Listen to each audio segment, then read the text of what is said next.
지난주에는 하나님을 떠나 스스로 신이 되려는 인류의 문제에 대해서 말씀을 드렸습니다.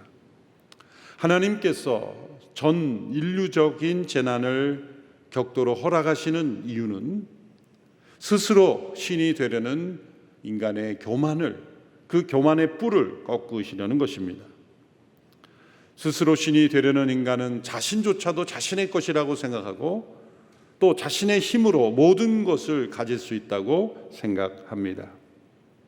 하나님께서는 이러한 교만을 꺾으시려고, 또 인간 안에 있는 이 교만으로 생겨난 죄악들을 끊으시려고 이 재난을 허락하십니다. 그리고 오직 우리가 하나님만을 바라보도록 하시려고 우리가 의지하는, 또 의지할 수 있는 모든 것을 끊으십니다. 따라서 이러한 코로나 팬데믹을 통해 우리가 반드시 얻어야 하는 영적 유익이 있습니다. 그것은 하나님을 전심으로 의지하는 믿음을 회복하는 것입니다. 하나님 한 분만이 모든 것에 충분하신 분이라는 것을 다시 체험하는 것입니다. 오늘은 분열 왕국 시대, 이스라엘의 분열 왕국 시대에 남왕국 유다의 세 번째 왕이었던 이 아사라는 왕을 통해 하나님을 전심으로 의지하는 믿음의 중요성에 대하여 교훈을 얻고자 합니다.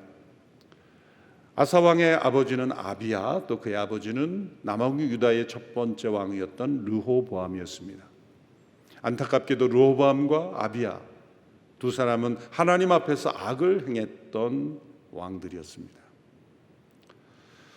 아사는 할아버지와 아버지의 악행을 보고 자랐을 것이 분명함에도 불구하고 놀라운 것은 하나님의 은혜로 그는 선한 통치를 시작하였다는 것입니다. 역대하 14장에 보면 이 아사 왕의 선한 믿음의 행실을 잘 기록하고 있습니다. 첫째로 그는 조상들의 우상을 제거하였습니다. 역대하 14장 2절에서 5절의 말씀입니다. 아사는 그 하나님 여호와의 눈앞에 선하고 올바르게 행동했습니다. 그는 그 땅에서 이방 제단과 산당들을 없애고 돌기둥을 깨고 아세라 우상을 찍어버렸습니다. 아사는 유다에게 그 조상들의 하나님 여호와를 찾고 하나님의 율법과 명령을 지키게 했습니다. 아사는 유다의 모든 성들에서 산당과 태양상을 없애버렸고 그의 다스림 아래 나라가 평안했습니다. 아사가 어느 정도 철저하게 우상을 근절시켰냐면 이 우상 숭배를 파헤치고 근절시키다 보니 그 뿌리를 찾았는데 그것이 바로 자신의 할머니였어요. 그리고 할머니를 대비 자리에서 폐위시켰습니다. 15장 16절의 말씀이죠. 아사 왕은 또한 자기 어머니 마아가를 대비 자리에서 물러나게 했습니다. 그가 역겨운 아세라 우상을 만들었기 때문입니다. 아사는 그 우상을 찍어 기드론 골짜기에서 태웠습니다. 한글 성경들에서는 어머니 마아가 이렇게 되어 있는데 정확하게 번역하면 할머니입니다. 르호보암 시대부터 계속되었던 우상 숭배, 그 아세라 우상들을 궁중에서부터 섬겼으니 온 백성이 섬기는 것은 당연하겠죠. 아사는 단호하고 용기 있게 그 할머니를 물러나게 하고 또 온 백성들이 우상에서 떠나도록 그렇게 다스렸습니다. 둘째로 아사 왕은 이 여러 강대국들의 위협 앞에서 하나님을 의지하는 믿음을 보여주었습니다. 에티오피아, 리비아, 인들 이런 강대국들이 쳐들어왔을 때 그는 지도자로서 하나님 앞에 먼저 전심으로 의지했어요. 에티오피아가 쳐들어왔을 때 군사가 100만, 병거가 300만이었습니다. 남왕국 유다의 병력은 유다 베냐민 지파 합하여 58만밖에 되지 않았습니다. 상식적으로는 이길 수 없는 불가능한 전쟁이었습니다. 그때 유명한 이 아사 왕의 기도가 나옵니다. 그는 진을 쳐놓고 하나님 앞에 무릎을 꿇고 전심으로 하나님을 의지하며 기도했습니다. 역대하 14장 11절 우리 한 목소리로 함께 이 기도를 읽어보겠습니다. 시작. 그때 아사가 그의 하나님 여호와께 부르짖어 말했습니다. 여호와여, 힘없는 사람들이 강한 사람들에게 대항할 때 도와줄 분은 주밖에 없습니다. 우리 하나님 여호와여, 우리를 도와주십시오. 우리가 주를 의지하고 주의 이름으로 이 큰 군대에 맞서 나왔습니다. 여호와여, 주께서는 우리 하나님이십니다. 사람이 주를 이기지 못하게 하십시오. 하나님은 이 아사 왕의 전심을 다하는 믿음의 기도에 응답하셨고 또 위기에서 건져 주셨습니다. 이렇게 지도자로부터 시작하여 모든 백성들이 하나님을 의지하는 나라가 되었습니다. 15장 12절과 15절에 바로 그 백성들의 모습을 이렇게 묘사합니다. 그들은 온 마음과 영혼을 다해 조상들의 하나님 여호와를 찾겠다고 약속했습니다. 또 15절에 보면 온 유다는 그들이 마음을 다해 맹세한 것이 기뻤습니다. 그들은 마음을 다해 하나님을 찾았고 여호와께서 백성들과 만나 주셨습니다. 여호와께서는 그들 주변에 평안을 주셨습니다. 반복되는 단어, 마음을 다해 전심으로 온 마음과 영혼을 다해 하나님을 온 백성이 함께 의지하였다라는 것입니다. 아사 왕으로부터 시작한 그 하나님께 대한 그 전심을 다한 믿음이 백성들에게 다 전염되었고 온 백성이 하나님을 찾았습니다. 그 열매는 무엇일까요? 전심으로 이렇게 하나님을 의지하고 찾는 백성들에게 나타나는 모습이 어떤 모습일까요? 평안입니다. 평안뿐만 아니라 평안으로 일어난 풍요는 따라오는 거죠. 이 땅에서조차 하나님께서 주시는 축복과 은혜가 있었다는 거죠. 이런 축복과 은혜를 받기 위해서 하나님을 찾아야 된다. 이것이 기복신앙의 순서가 바뀐 것이죠. 그러나 우리가 하나님을 참되게 의지하고 찾고 바라보는 자에게 주시는 복이 분명히 있습니다. 복을 위해서 우리가 하나님을 찾는다면 순서가 바뀐 것이지만 하나님을 찾는 자에게 주시는 복을, 약속하신 복을 누리는 것은 당연한 것입니다. 남왕국 유다의 이러한 평안은 우상을 제거하고 어떠한 상황 속에서도 전심으로 하나님을 의지하는 믿음으로 얻게 된 것입니다. 지난주 우리 시편 큐티의 말씀에 시편 20편에서 다윗이 왕으로서 어떻게 굳건히 섰는지를 고백하는 구절이 있었습니다. 시편 20편 7절 8절의 말씀이죠. 어떤 이는 전차를 의지하고 어떤 이는 말을 믿으나 우리는 여호와 우리 하나님의 이름을 믿노라. 그들은 엎드러지고 쓰러지겠으나 우리는 일어나서 굳건히 서리라. 왕이 의지하기 쉬운 것이 전차와 말입니다. 오늘날로 말하자면 국방력, 경제력이겠죠. 어떤 나라든 이 두 가지가 최고라고 여기지 않습니까? 경제력이 있으면 최고라고 여기는 나라들이 있고 또 경제는 약해도 무기가 많고 최신 무기가 많은 국방력이 강하면 군인이 많으면 그것이 최고라고 여기는 나라들이 있지 않습니까? 그러나 이것을 의지하는 이들은 엎드러지고 쓰러진다라는 말씀이에요. 오직 하나님의 이름을 의지하는 이들이 굳건히 서리라. 그런데 안타깝게도 아사 왕이 다윗의 고백대로 하나님을 의지하는 대신 전차와 말을 의지하게 되었다는 거죠. 36년째 되는 해, 그가 지난 35년 동안 참 하나님 앞에 선한 왕으로 전심을 다하는 믿음으로 백성들을 잘 이끌었건만 36년째 되는 해에 문제가 일어났습니다. 그것은 북왕국 이스라엘로 인하여 생긴 문제입니다. 당시에 북왕국 이스라엘은 첫 번째 왕이었던 여로보암으로부터 시작하여 줄곧 악한 왕들이 있었습니다.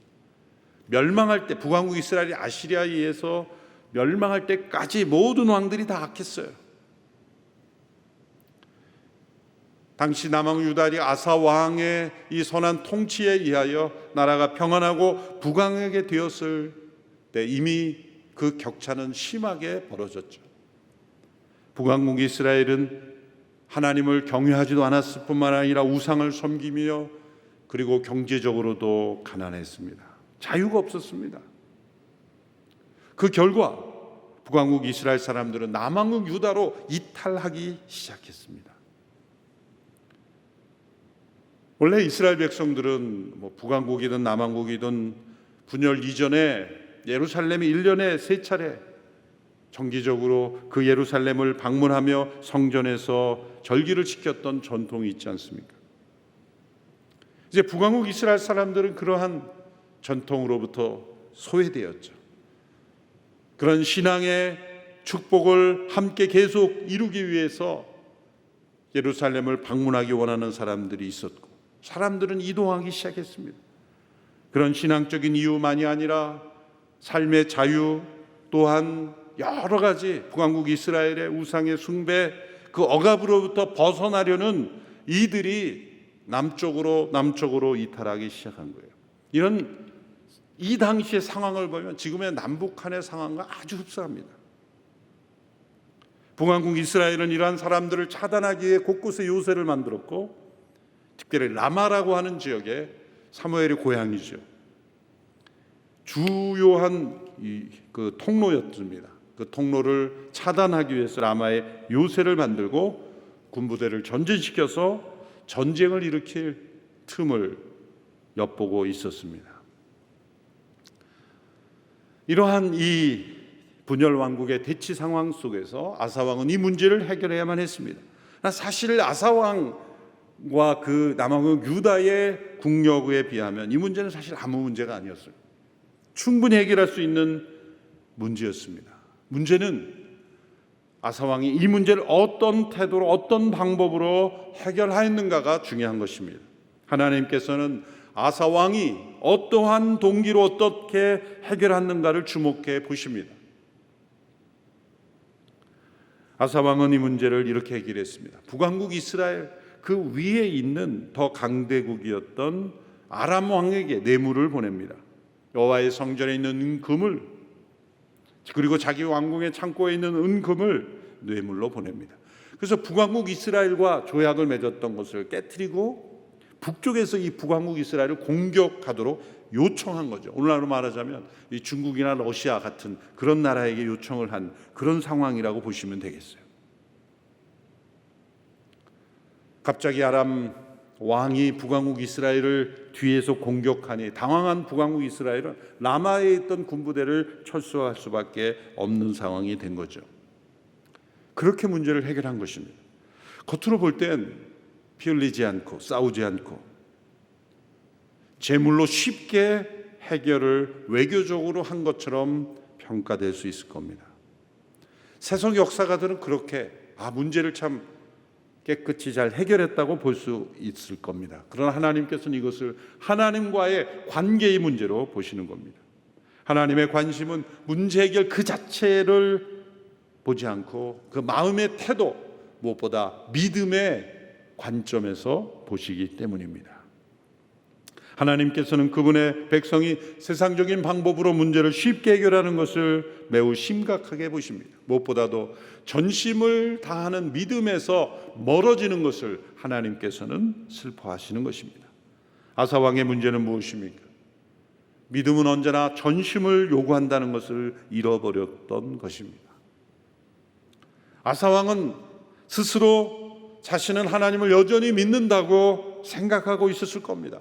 그러나 전심을 다하지 않는 믿음은 능력이 없습니다. 아사 왕은 여전히 자신은 하나님을 사랑한다고 생각하고 있었을 겁니다. 그러나 마음을 다하지 않는 사랑은 열매가 없습니다. 사랑하는 성도 여러분, 이 모든 상황 속에서 우리가 하나님을 부인하는 것도 아니고 버린 것도 아니고 떠난 것도 아니다라는 그것이 신앙이 되어서는 안 돼요. 그것이 신앙의 기준이 되어서는 안 됩니다. 그럴 때 우리는 이 세상의 공격을 이길 수 없어요. 세상이 주는 시험을 이길 수 없습니다.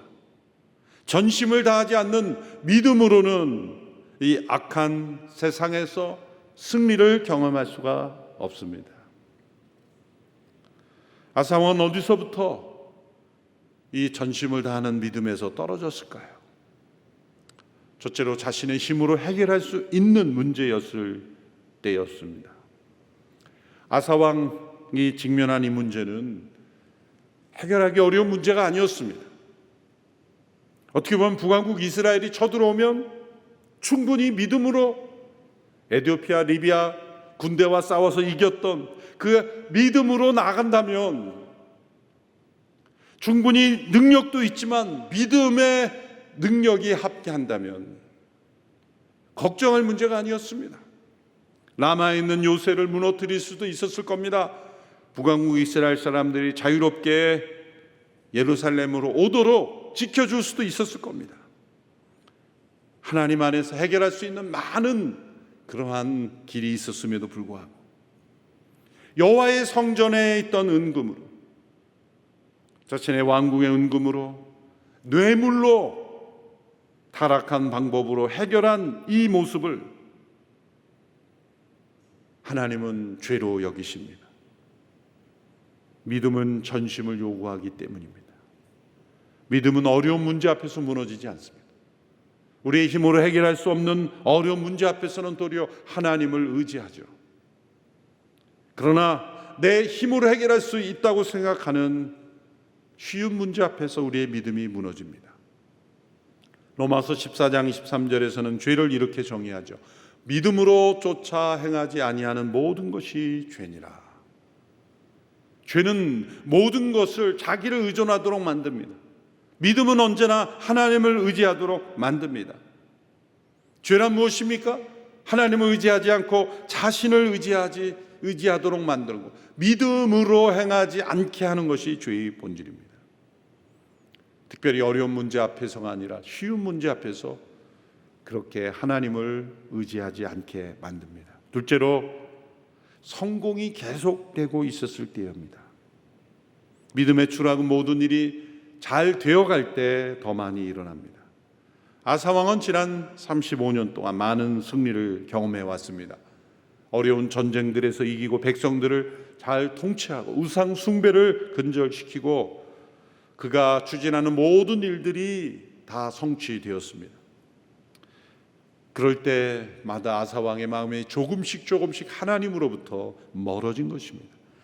실패할 때는 하나님을 바라보게 되지만 성공할 때는 자신을 바라보게 되기 때문입니다. 여기에는 신앙적인 성취도 포함이 됩니다. 한번 기도응답을 받을 때는 하나님을 찬양하고 하나님을 높여드리지만 기도응답이 반복될 때 마치 나의 능력일 것처럼 착각하게 됩니다. 성령의 은사가 오용되고 그로 인하여 오히려 하나님을 의지하지 않게 되는 결과가 바로 이런 모습입니다. 한두 번 은사가 나타날 때는 하나님만을 의지하다가 마치 그것이 내 안에 있는 것처럼 그때 하나님께서 주시는 선물임에도 불구하고 마치 내 안에 있는 어떤 무기처럼 성령의 은사를 착각할 때 오히려 성령의 은사를 받고 하나님을 배반하고 믿음으로 행하지 않는 경우가 있다는 것입니다. 믿음의 은사를 통하여 많은 고아들을 양육했던 조지 뮬러가 있죠. 수만 번의 기도응답을 받았던 믿음의 사람입니다. 그분의 훌륭한 점은 많은 고아를 양육하고 많은 기도응답을 받았다는 것보다 그분의 일기를 종합해 보면 수십 년이 지나가도 그분의 믿음이 변함이 없다는 것, 그게 저에게는 더 놀라웠어요.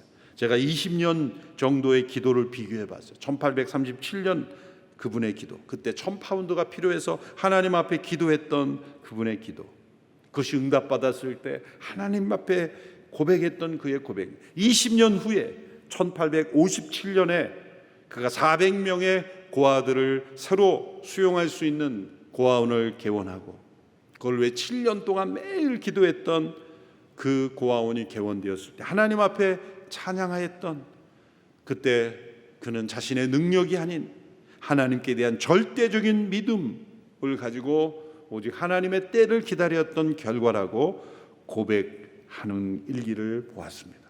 20년이 지난 이후에 그분의 믿음은 변함이 없었어요.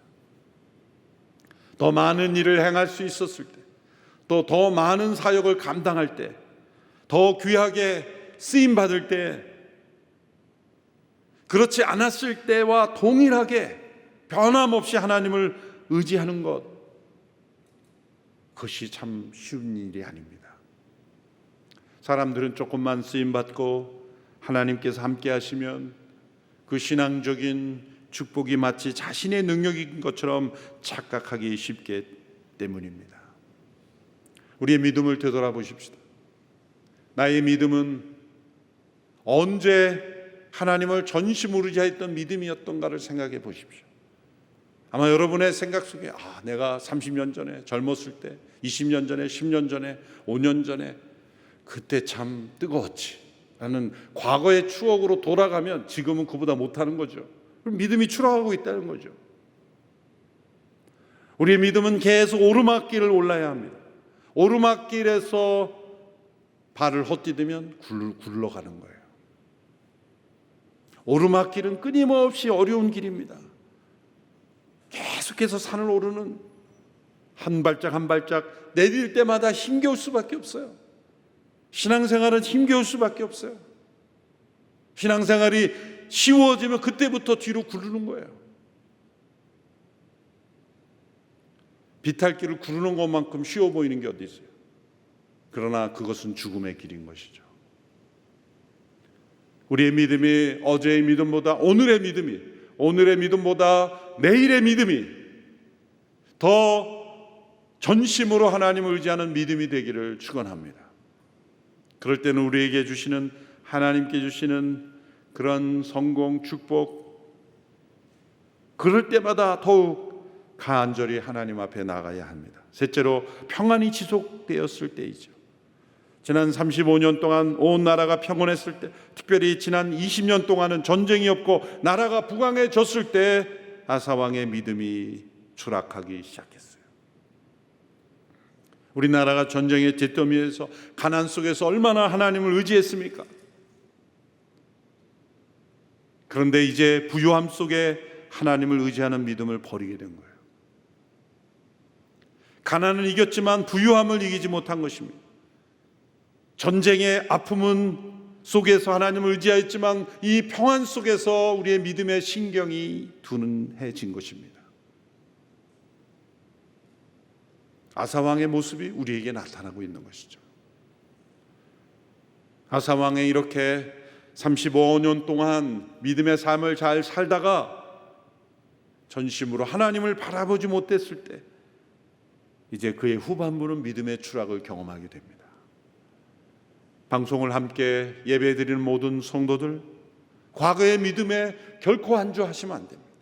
과거의 믿음을 우려먹으려고 해서는 안 됩니다. 과거에 성경 공부를 한때 열심히 했고 예배 열심히 참여했고 나도 하나님을 믿는 사람이라는 단순한 고백에 머물러서는 안 됩니다. 지금은 말세지 말이요, 위기의 때요, 이 코로나 팬데믹을 통하여 전심으로 하나님께 돌아오라는 하나님의 메시지를 듣지 못하면 코로나 바이러스는 피할 수 있을지 모르지만 이 죄의 바이러스를 끊지 못하면 이것은 영원한 멸망에 이르는 것입니다. 전 세계 코로나 바이러스로 인해 죽는 환자보다 죄의 바이러스로 인해 죽는 환자가 비교할 수 없을 만큼 많습니다. 죄에 빠진 사고, 살인, 강도, 마약, 죄가 만들어낸 질병, 전 세계에 이 바이러스로 인한 사망자, 비교할 수 없는 사망자가 매년 이 죄의 바이러스로 인해 죽어가고 있지 않습니까? 하나님께서는 선지자 하나니를 보내셔서 아사왕의 불신앙을 책망하셨습니다. 16장 7절의 말씀입니다. 그때 선견자 하나니가 유다 왕 아사에게 와서 말했습니다. 왕이 하나님 여호와가 아니라 아람 왕을 의지했기 때문에 아람 왕의 군대가 왕의 손에서 벗어났습니다. 인간적으로 볼 땐 지혜로운 행동이 하나님께는 불신앙의 죄악의 행동이었던 것입니다. 아사 왕이 어떤 믿음의 추락을 보였는지 안타까운 모습이 10절 이하에 나타났죠. 그는 회개의 기회를 거절했습니다. 10절에 보면 아사는 이 말을 듣고 선견자에게 화를 냈습니다. 왕은 매우 화가 나서 하나니를 감옥에 가뒀습니다. 그때 아사는 백성들 몇몇을 학대하기도 했습니다. 선지자를 감옥에 가두고 백성을 학대하는 이 악한 지도자의 모습이 나타난 거죠. 회개할 수 있다는 것은 믿음이 있다는 겁니다. 다윗이 하나님의 마음에 합한 사람이라 불림을 받았던 것은 하나님의 이 지적 나단 선지자를 만났을 때 회개하는 그런 모습이 있었기 때문입니다. 또한 그는 기도를 잃어버렸죠. 12절에 보면 아사가 다스린 지 39년에 그는 발에 병이 났습니다. 병이 아주 심했는데 아사왕은 여호와를 찾지 않고 의사들만 찾았다. 그래서 의사란 오늘날의 그런 의술이 아닙니다. 당시에는 의술이 없었다고 보는 게 맞죠. 그러므로 점성술과 그런 무당 같은 그런 그 우상을 섬기는 이들이 주술 행위를 의료 행위라고 여겼던 그런 시대. 그런 하나님을 찾지 않고 그런 이들을 찾았습니다. 강대국과의 전쟁에서 전심의 기도로 승리했던 아사왕, 할머니까지 폐위시키며 우상을 근절시켰던 아사왕의 믿음은 도대체 어디에 있을까요? 평안 속에, 성공 속에 자신의 힘으로 해결할 수 있는 문제들 앞에서 서서히 그의 믿음은 추락했다는 거예요. 바닷가에 배를 견고하게 묶어놓고 닷을 내리지 않으면 그 계속 출렁이는 바다 위에서 서서히 배는 바닥에 떠내려 가는 것입니다. 우리의 믿음의 닷을 견고히 하나님께 내려 있지 않으면 우리의 인생의 배는 흘러가는 물결로 세상 속으로 흘러가게 됩니다. 어떻게 하면 이런 믿음의 추락을 방지할 수 있습니까? 오직 한 길밖에 없습니다.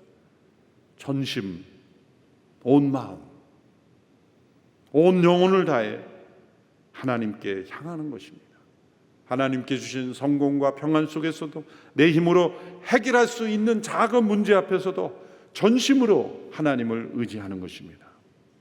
16장 9절의 말씀, 오늘의 가장 중요한 말씀을 우리말 번역과 개역 개정으로 연이어 함께 읽어보겠습니다. 시작.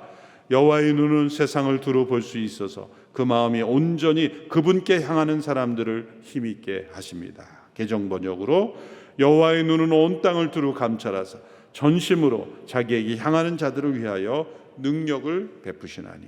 이 말씀은 암송해야 되는 중요한 말씀입니다. 하나님의 눈은 온 세상을 두루 감찰하고 계십니다. 그 마음이 온전히 하나님께로 향한 자가 누구인가? 전심으로 나를 향하는 자가 누구인가? 그에게 능력을 베푸시기 위하여 찾고 계시다는 겁니다. 오늘 이 시대에 코로나 팬데믹 상황 속에 하나님의 눈은 세상을 두루 감찰하고 살피시고 계십니다. 누구를 찾으십니까? 전심으로 하나님께 향하는 자들. 예배당에 와서 예배를 드리든 영상으로 드리든 어느 곳에 있든 하나님은 그 장소를 보시지 않고 마음을 보십니다. 이사야 1장에 하나님께서 내 마당만 밟지 마라 라고 책망하셨던 하나님께서 오늘 이 시대 한국교회를 향하여 그렇게 책망하시는 것 같습니다. 어느 마당을 밟느냐가 중요한 것이 아니라 너의 마음에 하나님을 전심으로 향하고 있는 믿음이 있느냐, 그것을 찾고 계십니다. 믿음은 전심을 요구합니다. 오늘 이 시대 속에 우리의 믿음이 전심을 다하는 믿음으로 회복될 수 있게 되기를 바랍니다. 예수님을 처음 만나 성령을 체험했던 그 믿음으로 돌아갈 수 있게 되기 바랍니다.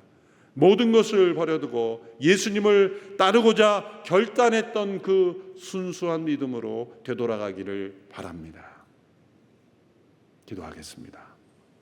하나님 아버지, 전심을 잃어버린 아사의 믿음이 추락하였던 그 모습을 반면교사로 삼아 우리의 삶에 믿음이 세월이 흘러갈수록 하나님이 주신 축복과 은혜가 넘칠수록 더욱더 전심으로 하나님만을 바라보는 믿음으로 승리하게 하여 주옵소서. 예수님의 이름으로 기도하옵나이다. 아멘.